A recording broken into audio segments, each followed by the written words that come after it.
right, Shalom. Shalom. We want to start out by giving all praises, honor, and glory unto Yahweh. Yahweh, by Hashem, Yahweh Shai, by Hashem, Akakodash. Double honors to the apostle, elders of the great millstone. Shalom to other Akimat, the pushing the word of sincerity and the truth. It's the brother Barzal. Yeah, we just doing a lesson in how the grinding in Egypt shall cease, which we have that scripture queued up. I'm gonna pull it up right now. Because when you look at the conditions of America, we're living in a society that's full of fraud. This America is a great facade. They'll paint the picture like this place is booming as far as opportunity, living conditions, and how the I don't know if the right correct term is mantra. The mantra of America, how it used to be like you could be anything you want to be. That American dream mentality. That's really illusion, man. The scriptures speak about fleeing the shadow of Egypt. Which really, going back to ancient Egypt, it was you had witchcraft, man. You had the sorcerers. You had all kind of wickedness that was going on in that kingdom. And fast forward to today, here in America, you look at the living conditions. They'll paint the picture. What's painted in the media, when you look at these presidential leaders or these candidates, they'll make it seem like this is a society of opportunity. The job markets are growing. Unemployment is going down and things of that nature. But when you actually look at the hardcore facts within these different statistics, and you look at these different news articles, and you read and see how people are living, you see that inflation is on the rise. You see that the income that you once generated is not even partially sustainable. We just was talking about it, me and a brother earlier, about how the minimum wage is not able. If you're making minimum wage, you're not able to afford anything anywhere in the United States of America. That's like Hell, at this point, $20-$25, that's a new minimum wage. When you look at your paycheck, and you might not even be really spending a lot of shit. You might be very conservative spender. You might get you $1,000 paycheck, and you pay for your essentials. And you start to look at your bank account, and you're down to a few hundreds, man. Because the automobiles prices, payments are up. Mortgages are up. They just had an article that came out that said it's cheaper to rent than to actually afford a damn mortgage, which is insane. So renting is up, mortgages is up, automobile payments is up, credit cards is up, credit card payments is up. Your student loans is wiping you down. Burning out your checkings and your savings accounts. Taking care of a child as well as taking care of yourself. Those expenses are up, as well as daily essentials. Plus, you're getting taxed, and every time you swipe that credit or debit card, man. So this place is more and more of a evident. This is a concrete prison that the Lord has to save us out of. That's why the Lord said that in Micah 2:10. This is not your rest; it will destroy you. The prophets wasn't just saying that, just talking, because it sounds good poetically and it sounds good to write in the Bible. It's prophecy. It's something that was to forewarn us and let us know that the type of set measures that we would live in, that might seem semi sustainable, as time goes, and the longer duration we live in this system, the gradually the worse it'll get, man. But you said you had anything? I had a precept, quick one. This is Revelation 6, and I'm gonna start at verse 5, and it says, "And when he had opened the third seal, I heard the third beast say, 'Come and see.' And I beheld, and lo, a black horse, and he that sat on it had a pair of balances in his hand." In verse 6, "And I heard a voice in the midst of the four beasts say, A measure of wheat for a penny, and 3 measures of barley for a penny, and see thou hurt not the oil and the wine. We going to. Yeah, so in verse 6, where it talks about a measure of wheat for a penny, back then in the Roman times, a penny was a day's wage, and a penny was considered a lot of money.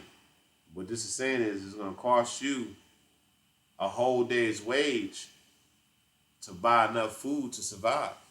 And that's what it's coming to right now. Everything is so expensive to where it's costing the average person everything that they're earning just to get enough to eat. Yeah, and if I may say, that's a great point that you're bringing out. Because if you look at the living conditions of just, I would say, the necessities of life, the necessity of life came to you like it wasn't nothing, man. You think about the 20s and the 30s of bread, milk, fruits, vegetables. Those things you didn't have to bend over backwards to retrieve or receive, man. And the nutritional density was there with these different food products, as well as the availability of these different products, and through the power and spirit also of Yahweh Shema Shai, you see that the Lord has really cursed a lot of these different land masses. He's brought extreme droughts. We talk about these things every year, but then we see the firsthand measures of it within our local and regional supermarket, local supermarkets and things of that nature. But these different droughts, these different famines, these different places that's being hit up all over the country, that is directly affecting your food, which is affecting your income. That's right. Because this food has to be brought over, whether it's from California, what's another major produce location? Shoot, the bridge that just went down, what bridge was that? Was that Baltimore or something like that? Boston? Boston. Yeah, that bridge that went down, that was a major port for transportation of diesel and different food products. I think it was rice or something like that. So that makes it more expensive, so they're going to charge you more. That's right. So that's food inflation right there. And I know because I feel this thing when I go to the grocery store right now. I'm like, you just go to the grocery store and you just grab a few things and it'd be like $50, $60 and you'd be like, damn. Same items you always been grabbing. And you think that 25 cents here, 30 cents here, 50 cents here, that stuff don't add up. But no, it's continuous. Every time you go to the store, things are more expensive than they were a lot of times than the last time you went to the store. So now you got to work more. You have to labor harder to make more wages to just sustain general living, man. And that's the thing. Going back to the point that I was making with Micah 2 and 10, how this is an arrest. This society is making it where it's unsustainable to live, man. You got certain Jays that might have a situation. They might have a house or a condo or, certain living quarters. But they got to break their necks to live there, man. It's not like, first and foremost, they don't own these residences. But to even have their furniture within that location is $2,400, $2,300, depending on whether you're in DC or California or New York. These places is like, damn, you grinding hand over fist or tooth over nail to make the money to give it to give it to your bill collectors, man. Yeah. And is that reasonable? See, most people have been caught up in this American rat race, and they think that this is living. That's not living, man. Yeah, because look, the bare necessities in life, the chief things in life, are things that that are supposed to happen, automatic. Food, shelter, and raiment are things. Those are the chief things in life. Everything needs that. Birds need nests, right? Badgers need burrows. You know what I'm saying? Like, deer need places to rest. The Lord got it set up to where everything that's on the land has its own place to where it can rest, right? But human beings, we're stuck in this rat race to where for the very chief things of life, the things that you need that are essential to live, food, shelter, raiment, All of those things have there to be. You got to pay for those things, and you got to pay an absorbent amount of money in order to get those things. You know, to the point to where people are exacerbated. You know, I can get that precept in Ecclesiastes if you want to go read further. I got something real fast. This is Isaiah 19 and 14. The Lord hath mingled a perverse spirit in the midst thereof, and they have caused Egypt to err in every work thereof, as a drunken man staggereth in his vomit. Neither shall there be any work for Egypt, which the head or tail, branch or rust may do. Yeah, so that's an ancient prophecy that's screaming on all facets in modern times about how there's a scarcity of work. You know, that's why even in these different job markets, you're seeing layoffs. You're seeing a lot of these different companies that once employed, you had managers and supervisors like Target and things of that nature, with a large bracket of employees just withering away, man. You know, throughout the years. Hell, they got certain audios or they'll have certain Zoom calls that's been on the internet where, the top employers start calling employees and pretty much using reverse psychology to make it seem like they're the reason why they got fired.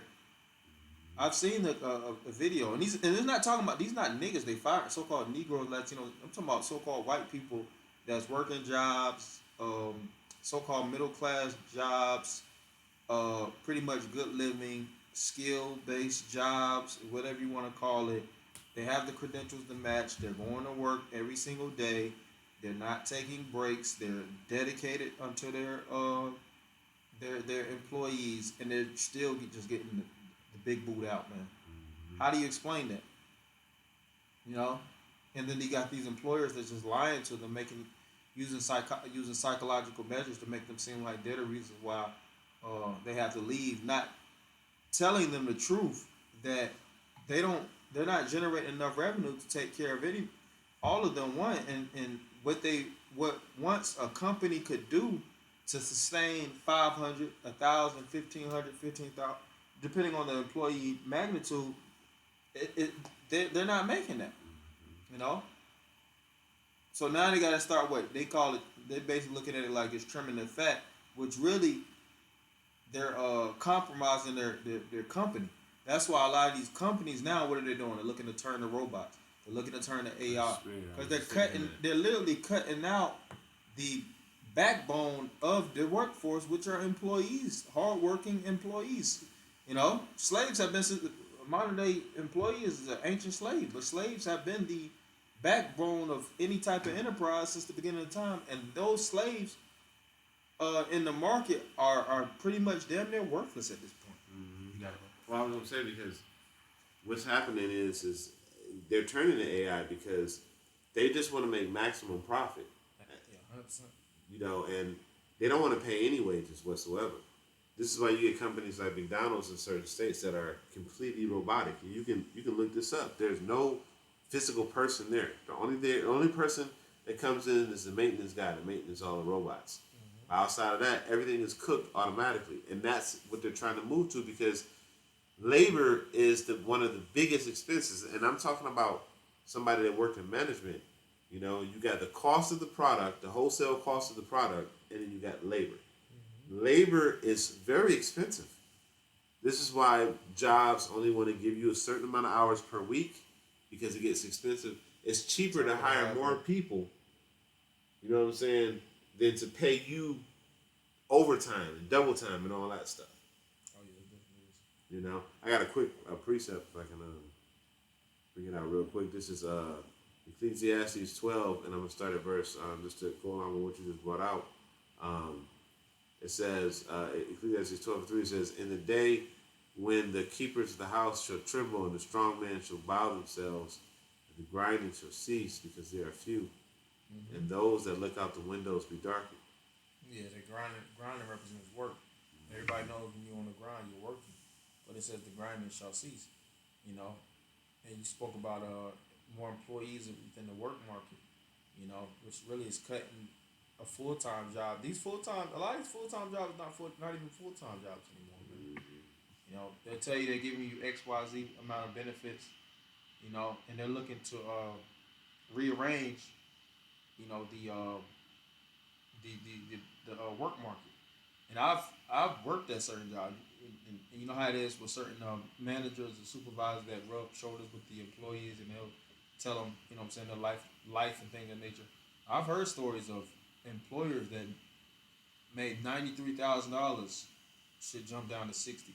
Mm-hmm. You know what I'm saying? Individuals that made $60,000 should jump it down to 55 or 40. Things of that nature. But I've heard firsthand of an employee say he made $90,000 in 1 year. Shit dropped all the way down, man. This is not an employee, but he was an actual supervisor. Supervisors, they make pretty good cream, but for that cut, this isn't just somebody that was just here, that just got hired. That's 1 year, and the following year, all those expenses pretty much that they the bonuses and all these things they gave them, they pretty much eradicated a lot of that shit. You want to say something? No, I was gonna go into because this article kind of goes into it where it says most American adults don't have enough savings to pay emergency $1,000 expense, and this was fairly recent in February 1st, 2024, and it says without requisite savings, 35% of respondents said they'd borrow money either from friends, family, or family, a personal loan, or putting it on a credit card. So that just goes to show you that the people in America are broke, and that's like the brother was just saying about the grinding. People ain't making no money, and not to mention the value of everything is increasing. When you think about the things that are happening between China and America, all of those products that once were cheap are now super inflated in price because the relationship between China and America isn't the greatest. So those products are becoming more and more scarce. Mm-hmm. So they're becoming more and more expensive. I'm noticing, and me myself, I'm noticing my own life. When I go out to the grocery stores, I'm not seeing those shelves as full as they used to be. I'm seeing a lot of empty holes. For products that I'm looking for, the other day I went to go look for some sharp cheddar. Couldn't find it. Like I'm not even joking. Sharp cheddar, and I was at Kroger, which is a really big chain. They didn't have any sharp cheddar. I had to end up, and that was I ended up getting regular medium cheddar because that was all they had, and I believe that was like the last stick of cheddar. And I'm thinking to myself, wow. At one point in time, these shelves were already always stocked. So I'm saying these things to say is that as there's also shortages on things, and you have issues with trucking where truckers aren't bringing products in the way that they used to. So on top of inflation, you have shortages, which is causing prices of things to rise even faster and higher. So when you start coupling all these things with the shortages of jobs, so now you have higher prices and the shortages of jobs at the same time, where people are already hurting, where you don't even have a simple $1,000 in your account for an emergency expense. But you got it, bro. Mm-hmm. Well, that's really a ticking time bomb, man.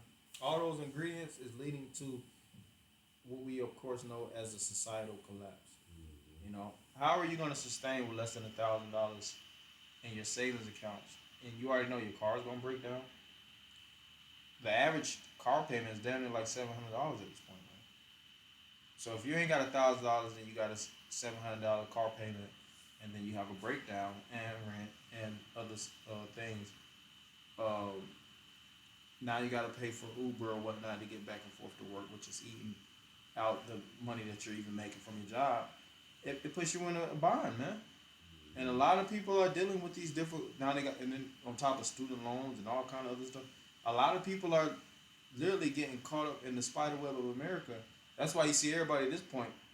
It used to be a time when people would communicate, you know what I'm saying, were friendly, had time on their hands, talk. It seemed like everybody is just working with their hands up. Nobody don't want to talk. They don't want to get along. They don't want friends. They don't want any of these things. They gotta work. They gotta work. They gotta work. You know. But I'll get this in Ezekiel. We get a few more and close. Ezekiel 7:6. And end is come. The end is come. And watch it for thee. Behold, it is come. The morning is come unto thee, O thou that dwellest in the land. Time is come. The day of trouble is near, and not the sounding again of the mountains, which is the governments. Yeah, so the main point I wanted to go into is how the time that we're living in. We're in the end, you know, and the Lord gave us all kind of the Lord gave us signs within the scriptures of what would take place in the latter times to indicate that we are in the end. And one of them was no work in Egypt. You know, the sound of the ground is low. You know, Ecclesiastes the 12th chapter explain, you know, these things very, very clear and concise. You know, so now we're living in these times and we're seeing these things firsthand. You know, and I know personally for myself and other individuals, brothers or other individuals that may watch and listen and learn, and anybody in general for that matter, of being in a work, so-called sustainable labor market, and they just fire employees that didn't do shit. Then you'll see somebody like, damn, Joe got fired? You like, this nigga was going, he was coming to work earlier than me. You like, if he finna get fired, I already know my number soon. Like, what the fuck they fired him for? You know? He was coming to work, he was, you know, putting in the overtime, always asking for more work, things of that nature, and they just fired him out of nowhere. And then you'll sniff out the real reason, and then you'll hear it. You're like, yeah, but that ain't reason enough to fire him. You know what I'm saying? So why did they fire him? But that's what they're doing to a lot of these different employees. These employees that's working, that's going up within the labor market, and then they're clocking in all these different hours, and they're making themselves like a staple within the workforce. Now, some of them sustain and stick around, but it's a lot of these individuals that's actually getting fired. Because Esau doesn't want you to really develop and elevate. He wants to keep you at base pay. He doesn't want to pay you shit, you know, but he wants you to maximize your output. He wants you to be a perpetual slave, man. That's why through the spirit and power of the Lord, we got to get the fuck up out of this kingdom, man. There's nothing here that can truly relieve us. You might drink, you might have nice threads or a nice shelter, you know, dwelling quarters or a nice rib, whatever. But these things aren't. This isn't, going back to what Michael said, this isn't our rest. You got anything? Yeah, I was actually bringing out that Micah 2 and 10. You get it. You know what I'm saying? Because you kept quoting it, so I was going to bring it out. This is Micah 2 and 10. It says, "Arise ye and depart, for this is not your rest, because it is polluted. It shall destroy you, even with a sure destruction." You going to it. I'm about to get the definition of rest and Yeah, so, you know, the Lord, you know, when you say depart, he's really talking about spiritually, you know what I'm saying, mentally and spiritually getting out of this place and coming back into, you know, the law of the Lord, you know what I'm saying, through the grace of Yahweh Shem Yahushua, right? Mm-hmm. And the Lord said that this place is polluted, which it is. It's very polluted on all sides. In every single facet of Babylon the Great, this place is polluted. Yeah, And go ahead. I was going to say, and he says that it'll destroy you with a sword destruction, which basically is saying, like, look, you're trying to put all your effort into this place, but this place is a black hole, man. It's a pit. It's just going to suck everything out of you, and that's exactly what it does. It's an endless grind, but you got to grow. Mm-hmm.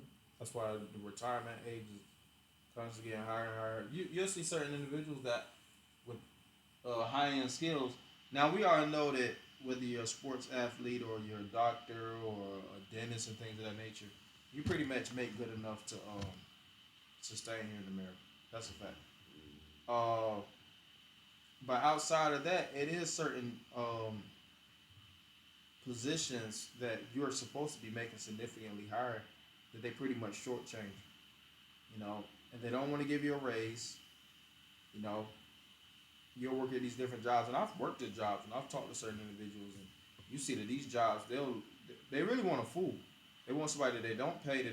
We forgot about giving them a raise. You know, you'll see a Jake been working at a job 7 years, he only got one raise. Like, damn, they got this nigga in slavery, man.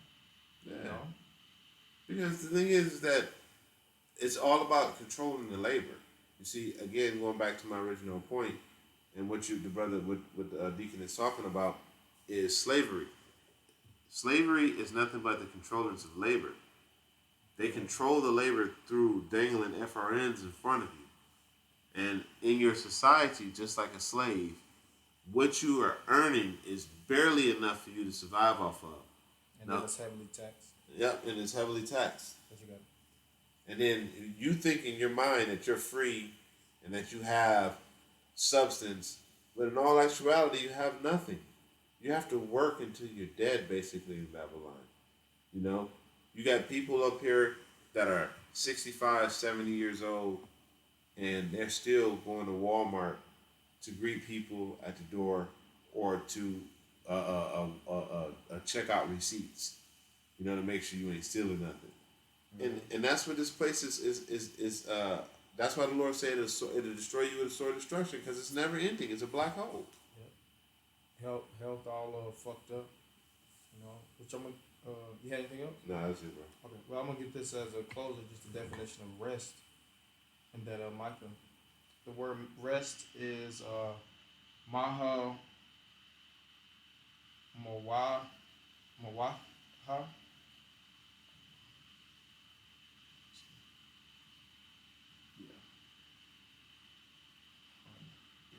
So it's maha.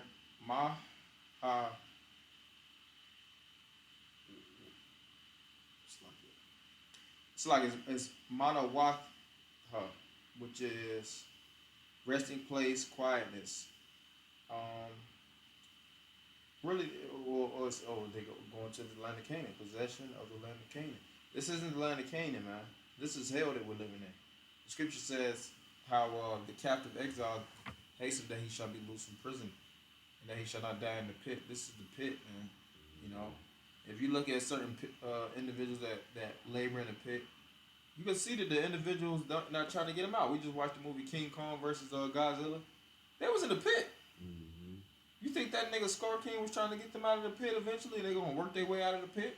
Nah, they was there to work until the point of death. Mm-hmm. You watch Batman with what's this guy? Bane. They was in the pit. You know, salt mines. During the time of John, you'll see these different pit-based movies, and they're not, you know, living to the point where they can actually make it. You know, and this is becoming the same thing. Just because you got a little house to you know, unlock the front door and go in doesn't mean that you're actually living to the point where you're sustaining yourself, man. You know, we have to, you know, constantly fight in this rat race just to almost, you know what I'm saying, make it. But that's why the Lord literally has to break this whole place down, because really the society is collapsing. And you got all these different illegal immigrants. You get this money that's being thrown in each and every country and society outside of the Americans, you know, pocket. All these things, which a lot of these niggas don't even see or realize. They know, but they don't really think of it. All of this is taxpayers' dollars, man. All these wars and all this shit that's going on, that's coming out of, that's your money. That's all the money you paid in taxes. The money that you pay in taxes don't even come back to you. You know? It's going to the government to put towards other countries for war, conflicts, you know, destruction. But you think that this place has something in return better for you? They're not even investing in things that can sustain you for your own longevity. They don't give a fuck about your future, man. You know? That's why through the spirit and power of the Lord, we have to get up out of here, man. Not only for our own sakes, but just for our nation's sake. Because the scripture says if the Lord didn't leave a small remnant, we shall be like Sodom and Egypt. Totally destroyed, man. You have anything else? No. You know, so that's all we really wanted to go into. Just, you know, if you look at the society, the shit is being broken down. I know a lot of brothers is going through hardships. We converse sometimes with brothers they come to the churches and stuff like that, or through different groups, and we see the brothers is all falling difficult times. Some brothers is in better situation than others, but it's all around hard. But we have to continue to keep our head up, dedicate ourselves, do whatever it takes as this place falls. But the true understanding is we are witnessing firsthand the fall of America. That's why the scriptures speak about even rejoicing in your lows, because this is what we've been speaking about for years, decades, of this place falling. Now we're dealing and witnessing it firsthand, and you're feeling the grips. You're feeling it, seeing it in your bank account, seeing your checkers and your savings. But guess what? This place doesn't have any much longer, because as much as we're feeling it, this whole society is feeling. America's in debt constantly. It's not going to climb out of debt. It's going to keep trying to default or do whatever it can to the point where this place is going to be on an imminent demise. So with that, we're going to end it by giving all praise, honor, and glory unto Yahweh, Ba'Shem, Yahweh, Shah, Ba'Shem, Kakadash. double honors to the apostles and elders of Great Millstone, and Shalom Akim.